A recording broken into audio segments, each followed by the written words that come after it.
Binitay sa China ang 2 Pilipino dahil sa kaso ng drug trafficking. Ayon sa Department of Foreign Affairs, nangyari ito noong November 24.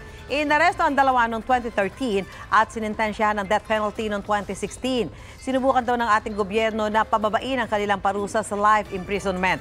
Pero nanindigan ng China sa kanilang desisyon base sa kanilang mga batas. Sabi ng DFA, ang pagkamatay ng 2 Pinoy sa China ay senyales na dapat paigtingin ang pagsugpo sa mga sindikato ng droga. Nagpaalala ang ahensya sa mga bibiyahe sa ibang bansa na maging maingat laban sa mga modus ng mga drug syndicate na kumukuha ng mga biyahero bilang drug mule.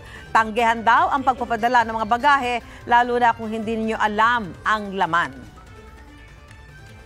Mauna ka sa mga balita, bisitahin at mag-subscribe sa GMA Integrated News sa YouTube. Sa mga kapuso abroad, samahan nyo kami sa GMA Pinoy TV at sa www.gmanews.tv.